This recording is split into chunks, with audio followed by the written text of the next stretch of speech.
Hello everyone, कैसे हैं आप सब। क्लास 12th ज्योग्राफी वालों, आपके लिए आज टॉपिक है most important long questions topics, है ना। क्योंकि जो आपके ज्योग्राफी में क्लास 12th में 5 लॉन्ग आंसर आते हैं, 5, है ना। तो 5 लॉन्ग क्वेश्चंस भी आपके रिपीटेड आते हैं, यानी कि ऐसे टॉपिक्स होते हैं जो रिपीटेडली आते रहते हैं 5 सालों से। तो आज मैं आपको उन्हीं टॉपिक्स के बारे में बताने वाला हूँ कि कौन से टॉपिक्स हैं जो आपके बहुत ज़्यादा आते हैं, है ना। ये आपके 110% आपके आने ही आने हैं, इनके बिना पेपर नहीं बनेगा आपका ज्योग्राफी का स्पेशली, ठीक है। तो इसमें फर्स्ट टॉपिक है, बहुत इंपॉर्टेंट है, which is factors factors affecting factors affecting population growth, है ना। कि कौन कौन से फैक्टर्स होते हैं जो पॉपुलेशन की ग्रोथ को अफेक्ट करते हैं। कल्चरल फैक्टर, सोशल फैक्टर, है ना, जोग्राफिकल फैक्टर्स, ठीक है। तो आपको इनको अच्छे से पढ़ लेना है इन फैक्टर्स को, क्योंकि इनके लॉन्ग आंसर बहुत इजीली बन जाता है इनसे। सेकंड अगर बात करूं मैं, second is your Indira Gandhi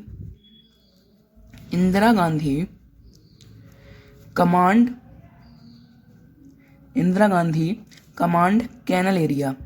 इसका भी बहुत इंपॉर्टेंट लॉन्ग क्वेश्चन बनता ही बनता है हर साल कि ये क्यों लाया गया था, किसने लाया था और इसके ऑब्जेक्टिव्स क्या थे, और इसका जो आउटकम रहा है नेगेटिव वो क्या रहा है ना। तो उसको भी आपको अच्छे से पढ़ना पड़ेगा डिटेल वाइज, है ना। आपको इसके ऑब्जेक्टिव्स, ठीक है, ईयर, है ना, कौन लाया था, और इसके नेगेटिव आउटकम, है ना, इसको भी अच्छे से आपको देखना पड़ेगा कि इसके जो नेगेटिव नकारात्मक आउटकम्स क्या थे, है ना, इससे क्या क्या नुकसान हुआ था, ठीक है। पॉजिटिव भी थे, नेगेटिव भी थे, दोनों पढ़ के जाना है आपको। थर्ड बात करूंगा अगर मैं, तो थर्ड अगर बात करूंगा तो वो है आपके टर्मिनल स्टेशंस, है ना।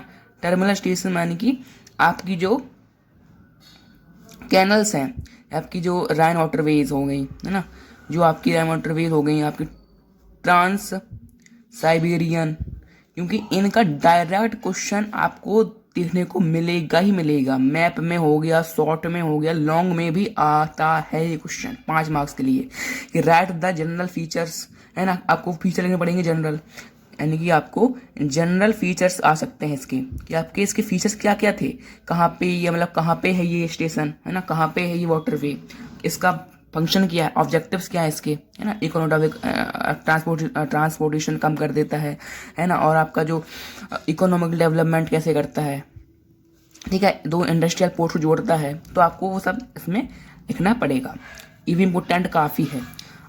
अगर मैं बात करूँ फोर्थ टॉपिक की, तो विच इज़ 110% कन्फर्म आता ही आता है, विच इज़ टर्सरी सेक्टर के इम्पोर्टेंस, टर्सरी सेक्टर्स इम्पोर्टेंस, या फिर और tourism as a tertiary sector, है ना। कि टूरिज्म क्यों सबसे बड़ा सर्विसेज है टर्सरी सेक्टर का, क्यों है। तो आपको 5 पॉइंट्स इसके याद करके जाने हैं कि इम्प्रूविंग फूड डिपार्टमेंट, है ना, इम्प्रूविंग हेल्थ डिपार्टमेंट। अगर टूरिस्ट आते हैं तो वो खाना खाने जाते हैं, तो खाना खाने में जहाँ वो होटल्स में जाते हैं, रेस्टोरेंट्स में जाते हैं, तो उसकी वजह से रेवेन्यू जनरेट होता है, और वो ओवरऑल इंडिया के कंट्री के डेवलपमेंट में काम करता है। तो आपको टूरिज्म वाला टॉपिक तो करके ही जानना है, ठीक है। Tourism is very very important for your board exam. Fifth अगर बात करूं मैं, तो आपका इसमें आ जाता है डेयरी फार्मिंग, ठीक है, डेयरी फार्मिंग और नोमैडिक हर्डिंग,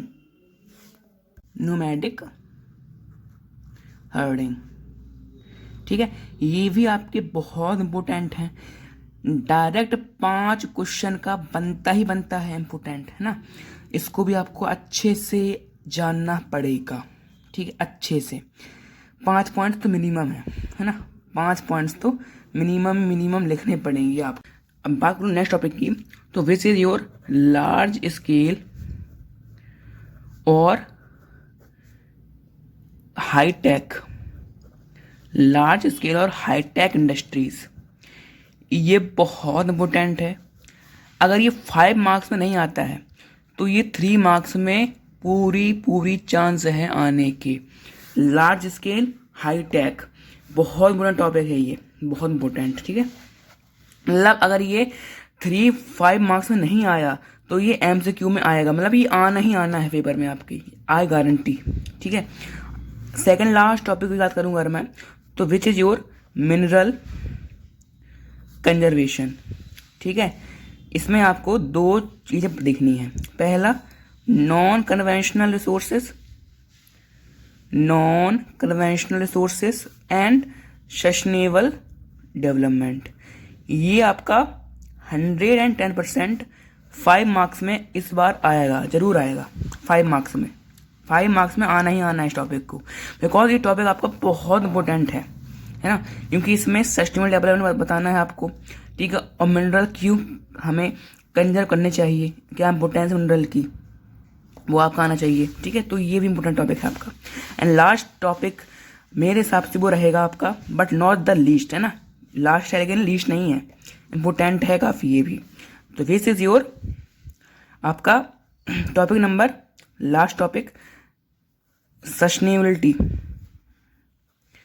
है ना। सस्टेनेबिलिटी है तो इसमें भी, लेकिन ये आपको अलग से पढ़ के जाना है ना, इंडिपेंडेंटली, कि क्या होती है, फ़ायदे क्या हैं, नुकसान क्या हैं, ठीक है। या फिर अर्बन वेस्ट डिस्पोजल,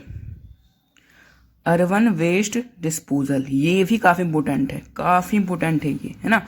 इसके कॉजेस क्या क्या हैं एंड इसके कंसिक्वेंसेस क्या क्या हैं, यानी कि किस, मतलब क्यों होता है ये, कैसे होता है, और इसके आउटकम्स क्या हैं, इसके बाद क्या क्या डिसीजेज होती हैं, क्या होता है। तो आपको अच्छे से पढ़ के जानना है। 5 मार्क्स के लिए वेल एंड इनफ है क्वेश्चन, 5 मार्क्स के लिए क्वेश्चन आ सकता है, ठीक है। तो ये आपके सारे इंपॉर्टेंट टॉपिक्स हैं, तो फिर ले लेते हैं हम, ठीक है। आपका ये factors of acting population growth, फिर आपका इंदिरा गांधी, फिर आपका टर्मिनेशन स्टेशन रैन ट्रांसाइबेरियन, फिर आपका टर्शरी सेक्टर, फिर आपका डेयरी फार्म नोमैडिक हर्डिंग, फिर आपका आ चुका है यहाँ पे large scale hightech industries, important काफ़ी है, करके जाना। फिर आपका मिनरल कंजर्वेशन, फिर आपका सस्टेनेबिलिटी और urban waste disposal causes and consequences, काफ़ी इंपॉर्टेंट है, ठीक है। तो ये आपके सारे टॉपिक्स अब होते हैं एंड, ठीक है। इसके अलावा आपका लॉन्ग क्वेश्चन बन ही नहीं सकता, है ना। इसके बाहर आपके लॉन्ग आंसर नहीं बन सकते हैं। यही टॉपिक्स हैं लॉन्ग क्वेश्चन के क्लास 12 ज्योग्राफी के। तो hope you like the video. If you like then please like and share the video.